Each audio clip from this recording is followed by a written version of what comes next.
big fan of Dr. Glaucomflecken, probably just as much as Dr. Mike. But this guy and his Instagram posts, I think it's mostly an Instagram account. I don't know. I see TikToks too, but this is the guy that I'm planning on going to bed at midnight, and I'm now laying in bed watching all of his videos. I think I've actually followed him since he started posting, which has been a while now. So I'm going to do some reactions to his stuff because, man, let me tell you, even though I'm not a doctor, clearly I'm a registered nurse, some of his videos just absolutely hit home. Let me tell you. I mean, some of them that we're going to get into are, you know, talking about new residents and things like that. And I've definitely been working in the hospitals when new residents have come on, and some of his scenarios that he portrays are so spot on. So let's get into it. Guys know, but now you know that if you put sperm in someone's eye, it thinks it's like a vagina and tries to implant its seed within an egg. Yep. Yep, I've done that. I've done this exact thing, honestly. Yeah, dude, been there, man.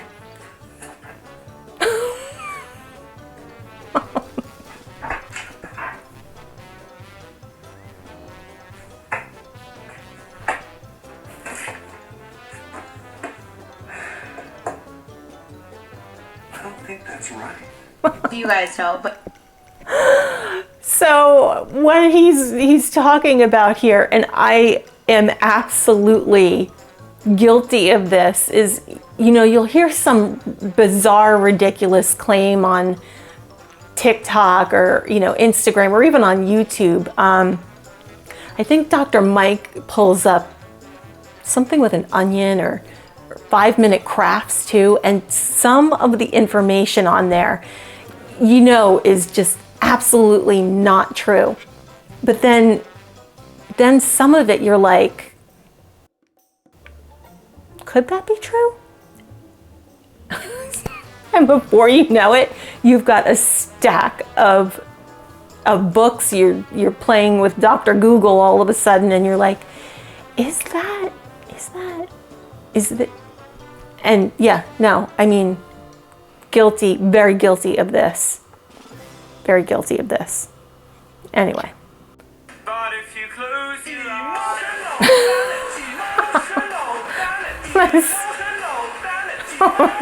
Yep.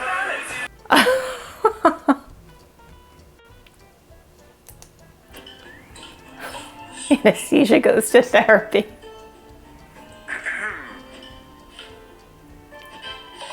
perhaps you'd like to crush candies another time. Sorry. Now, how are things going with surgery?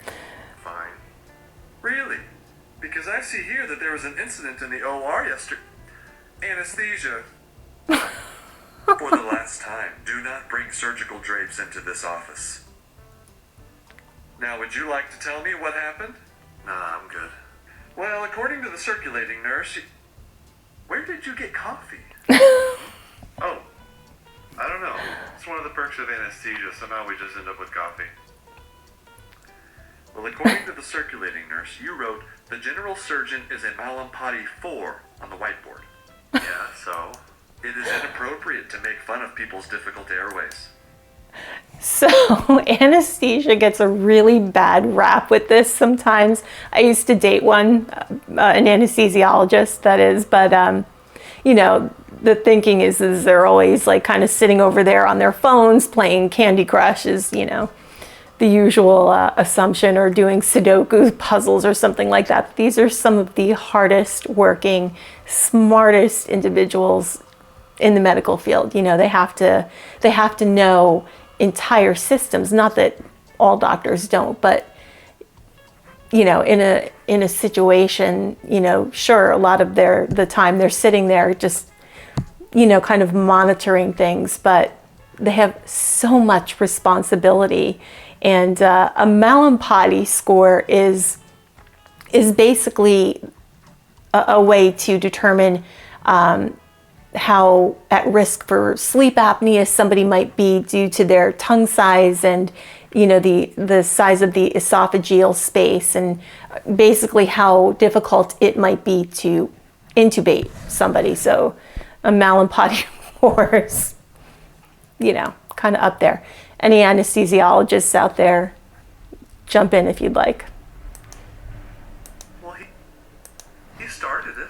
And then last week, at the end of a 10-hour case, you asked the general surgeon how his work-life balance was going. I was just trying to make small talk. Anesthesia, you know surgeons don't have work-life balance. That's not my problem. We need to work on your conflict resolution skills. Oh, come on. No, we don't. Let's work through some scenarios. I'll be the surgeon. Anesthesia, the patient's moving. Can you do your job, please? And then the eyes behind the towel. Yep. Let's try a different approach. Hey, dude, how's it going? What? Excuse me, we're in the middle of a session. Hey, what's up? You want to take a break? Oh.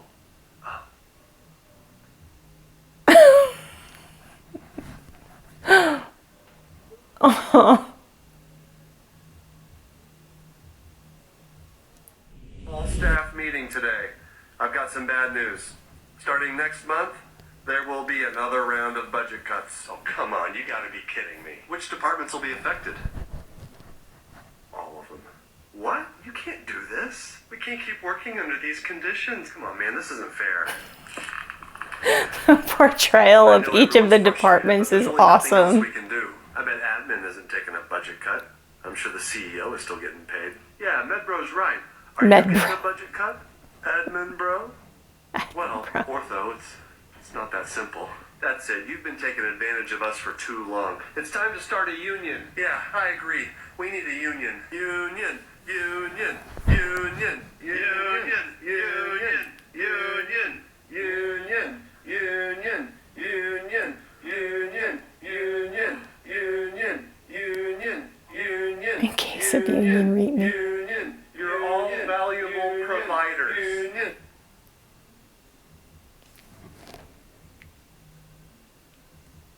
Did you just call us providers?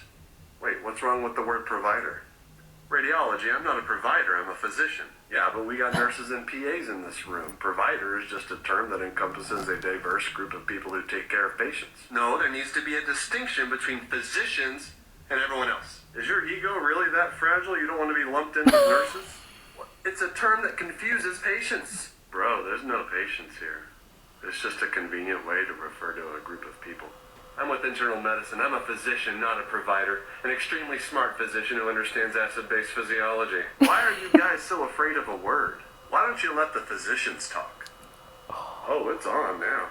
Oh, you know you're just trying to confuse people to increase your scope of practice. Oh, please, I don't want your job, but I could do it better than you. We're not providers, we're physicians. Physicians. Physicians. Physicians. Provider. Provider. Physicians. Provider. Physicians. Physicians. Physicians. Physicians.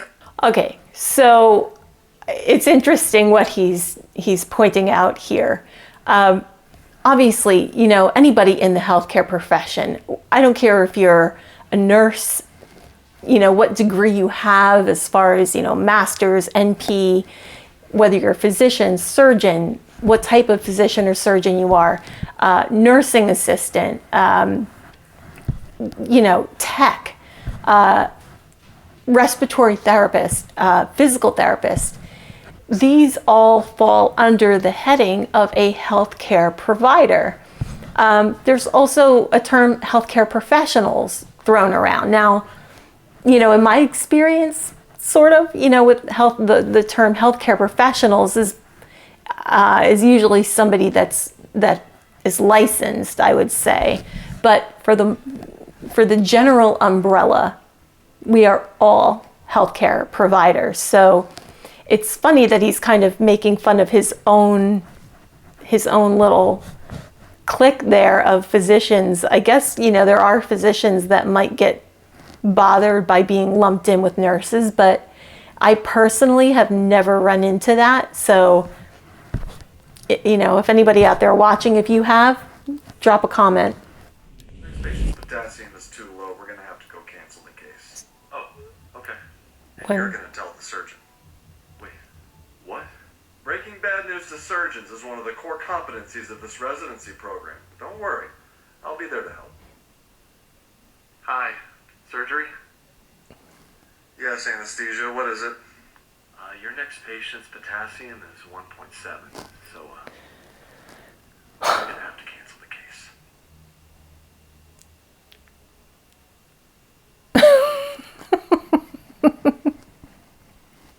Is he okay?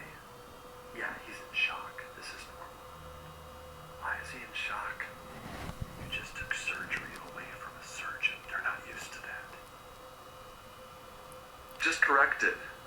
Just give the patient a bunch of potassium real quick. Oh, can't that kill the patient?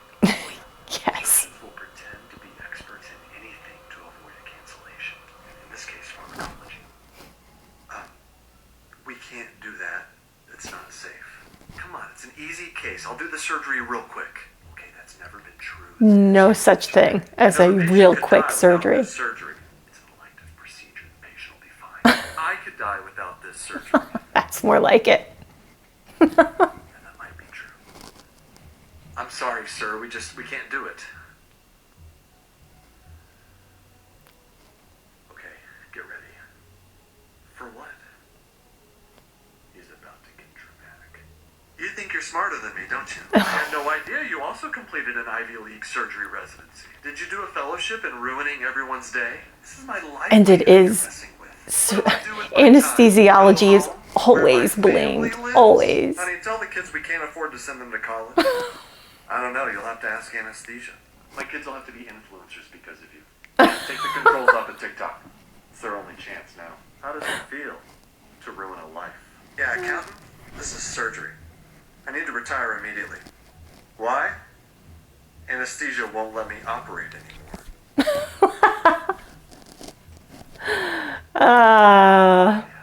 Yeah. You know what it's...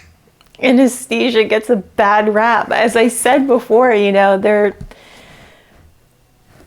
just brilliant people, but, oh God, gets such a bad rap. I seem to be doing a lot of anesthesiology reviews just because they're near and dear to my heart, but Here for the interview. how to ace your anesthesiology residency in. So far? Oh, yeah, we just heard a great... Talking behind the drape. To patients? Oh, no. To surgeons when you have to cancel their case. Oh, okay. Well, tell me why you want to go into anesthesia. Well, when I was a kid, I was heavily involved in competitive cord untangling. Yeah, give me that thing, Jam. What would an ideal workday look like for you? 3 minutes of sheer panic followed by 8 hours of excruciating boredom. What's Yeah. the first rule of anesthesia? Secure the airway. What's the second rule of anesthesia? Don't go into a long surgery without a fully charged phone. What's your greatest fear? The drape falling down and everybody seeing how easy my job is 95% of the time. Where do you see yourself in 5 years? You mean other than on a break? And my last question. How do you feel about swallowing your pride? Why? Attention anesthesia. I require the bed height to be elevated 3.5 inches. Thank you. That's why. Watch this. Yes, surgeon, right away. How's that? Yes, that'll do. How did you do that? Surgeons don't actually need anything. They just want to feel like they're at the center of the known universe. Oh.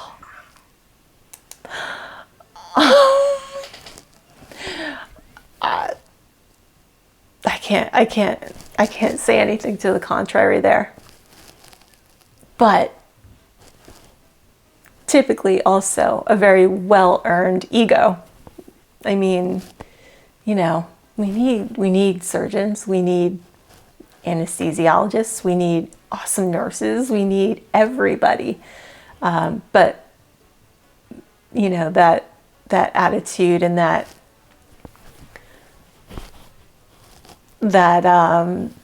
what's the word I'm trying to look for here? That general kind of overlay of, you know, that assumption of the hierarchy in the OR. Yeah, it exists actually. Okay, so this next one I think is about insurance or prior auths. Let's see. How can I help you today? Hi, Yeah, I'm trying to get a brain MRI approved for a patient. Oh, I'm sorry, we're not going to be able to do that. What? I haven't even told you about the patient yet. Well, we always say that at the beginning of every prior authorization, hoping that you'll give up immediately. It's true. It's true.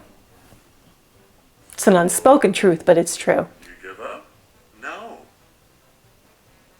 Okay, what did you say you wanted? The pen in his ear cracks me MRI up. of the brain. I have a patient who might have a tumor. Oh, hold on. Have you thought about an X-ray first? Excuse me? Yeah. According to the United Healthcare How to Practice Medicine pamphlet, an X-ray is cheaper and therefore better. An X-ray is for bones. Huh? Ortho in the background. There are no bones in the brain. We need an MRI. Have you explored other diagnostic modalities like palpation? You can't palpate a brain tumor. It's surrounded by a skull. Honestly, I wish this wasn't true, but I deal with prior authorizations every day, and I haven't had this conversation, but there have been many times where you're like, wait a minute, did you go to medical school? And, so there's reviewers, there's medical reviewers, in insurance companies, but the policies are usually just miles thick, and you have to meet all of this criteria to get somebody approved for, especially something like, a brain MRI or, mostly expensive testing. IVIG therapy is another one where, you'll get a denial and they'll come back and list, the reasons for their denial. And a lot of times you're like, wait, what? Like, what? Just, I love, especially when they come back and they go, well, this treatment's experimental. Oh, okay. So the 8,000 patients that I already have on this therapy, they don't count, the ones that are getting better. I mean, it's a constant uphill battle with getting things approved like this. So yeah, I mean. Huh. I thought you said there were no bones in the brain. We're not going to get very far if you're not honest with me. Listen, the patient has headaches and hemiparesis. Well, why didn't you say so? Okay, thank you. Now we're getting some. We'll need 6 weeks of PT before we can approve an MRI. Yeah. What? You never know. Maybe some leg lifts will improve the paralysis. Okay, I'm going to need your name and your supervisor's phone number. Okay. I'll approve your patient's MRI. Great. So I can call the hospital and get it scheduled? Oh, no. You can't do it at the hospital. Why not? Hospital charges us way too much. Now, there's a facility about 150 miles south of you. Patient needs to go there. Are you serious? Yeah. Oh yeah, there's a guy down there, bought himself an MRI. It's in the back of a Texaco. Just knock on the door, ask for Mike. But the hospital's a block away. Listen, do you want your patient to get an MRI or not? Yeah? Then you send them to see Texaco Mike. Mexico. Be able to get an MRI. Wait, what does that mean? Well, the patient's plan only approves a walk-by. A walk-by. What is that? The patient just walks briskly past the MRI machine, and Texaco Mike just gets whatever images he can. Also, your patient hasn't met their deductible, so this will be out of pocket. Oh, United prior authorizations, how can I... Yep. It's all I can say is, yep. Oh, God. How was your night? Busy. How's life? Everything going well? Life's good, thanks. How about your family? Everybody good? Well, actually, my oldest daughter, hey, that's great. Hey, while you're here, can you lay eyes on room 10? Lay eyes. Lay eyes on the patient. Yeah, look at the patient, examine them, evaluate the imaging finding, and determine if surgery is needed, and if not, discharge the patient, accepting all liability. You want a consult? No. Just lay eyes. Lay eyes. Hands. Just lay eyes. Drop And it down hands. just while you're here. Yeah. No. You can call a consult. But we established rapport. I asked you about your family. We're friends now. You won't do me this favor. Hey, look. A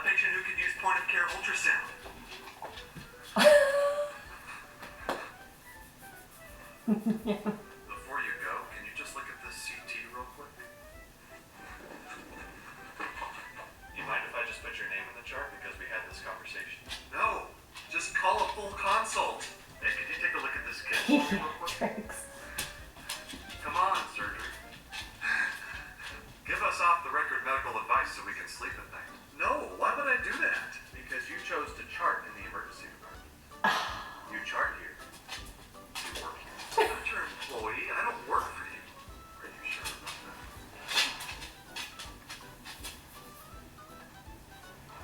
What? We're so happy to have you. This is so funny. You'll love it here. Rampant burnout, complete lack of respect. I don't want to do this. It's already done. Welcome to the team. Trauma surgery.